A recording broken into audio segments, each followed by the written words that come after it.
My name is Miss Lauren, and I'm the children programmer at the Hammond branch.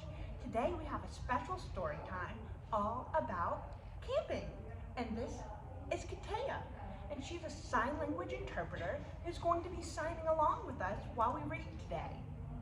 Now, for those of you who don't know, people who are deaf and hard of hearing use their hands to communicate with the world. And that's why it is so important that we are able to have this interpreter here with us today. Now, like Miss Lauren said, we're going to be talking about camping.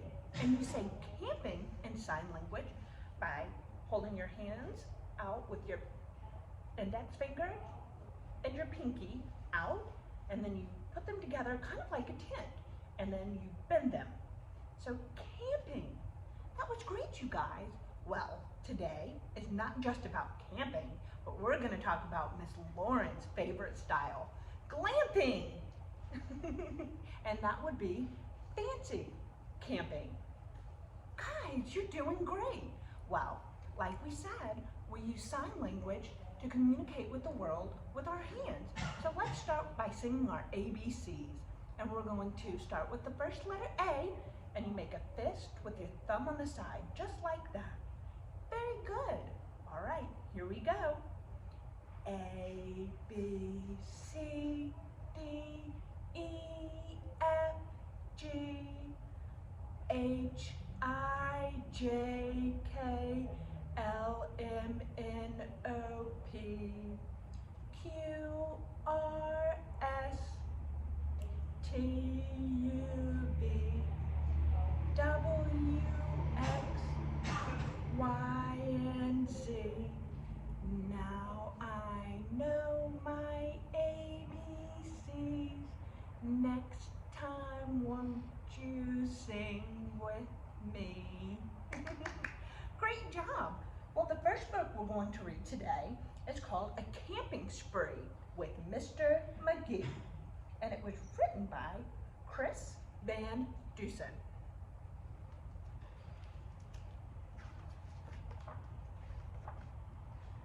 Early one morning at 7:03, Mr. McGee and his little dog Dee packed up the camper and hitched up the load, hopped in the Rambler, and then hit the road. They drove up the mountain far from the sea for 2 nights of camping, or possibly 3.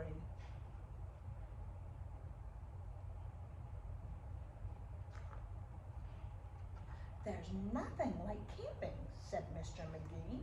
I know you will love it. Just wait and see. The views are fantastic. There's hardly a sound. Aside from the wildlife, there's no one around. And the air is so sweet, you'll sleep like a log, said Mr. McGee to his small spotted dog.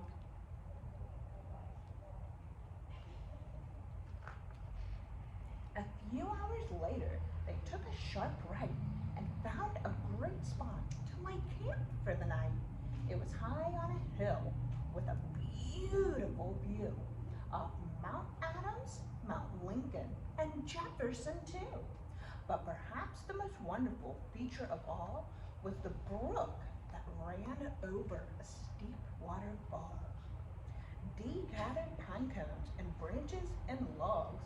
McGee made a campfire and cooked some hot dogs.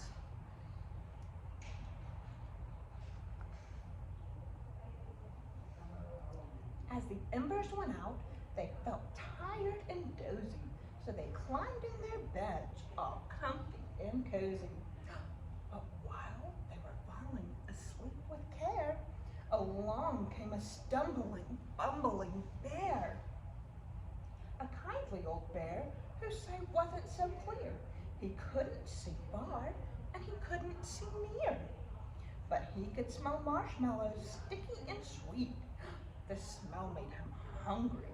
He wanted a treat. He sniffed out the place where the marshmallows lay, but the car and the camper were in the bear's way.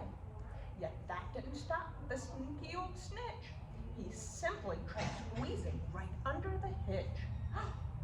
And as he was shimmying into the gap, he pushed up the hitch, which let go with a snap. Now that the camper and car were untied, they started to roll down the hillside. The car bounced away on the old logging road, while the camper was heading where the stream flowed. It flew down the hill in a wild, bumpy ride, with Dee and McGee still sleeping inside.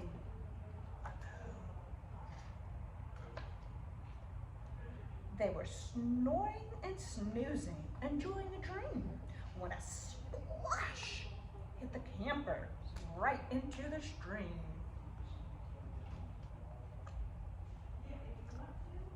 The splash shook the camper. They bumped out of bed. Now what in the world was that? Mr. McGee said. And when he looked out and saw where they were, his hair stood on end, and so did Dee's fur. They were caught in the rapids, but that wasn't all. They were headed smack dab for the big waterfall. Dee and McGee both started to quiver as faster and faster they headed downriver. But just when they thought they'd fall over the edge, their camper got stuck on a rock at the ledge. So there they were, stranded, McGee and his pup, on the top of a waterfall 50 feet up. Meanwhile, that nearsighted bear from before was searching for one little marshmallow more, when lo and behold, as if out of a dream, he spied something sweet floating over the stream. But what the bear thought was a marshmallow treat was really the hitch and not something to eat. The bear was determined to capture his prize, so he jumped in the water right up to his thighs.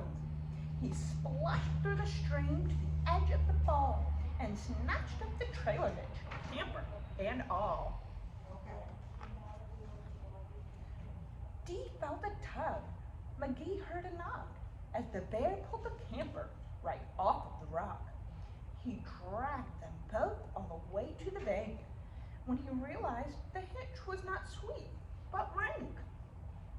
He spit out the hitch and leapt in dismay, while McGee and Dee's camper again rolled away. It flew down the path with a jolt and a jar, and stopped in some bushes right next to the car. Dee popped her head out. McGee looked out too. Had they really stopped rolling? Could it be true? At last things were quiet and peaceful and still. They hooked up the hitch and they drove off the hill. And on the way home, McGee said to Dee, "That trip wasn't quite like I thought it would be." So when they got home, with the sky turning red, they decided to camp in the backyard instead. The end. That was a camping spree with Mr. McGee. Now you guys, for our craft this week, Miss Lauren has your own RV that you can make, just like Mr. McGee and Dee's. So if you come by the Hammond branch while supplies last, you can pick up your kit and make your own camper. Well, I had so much fun glamping with you guys today. I hope to see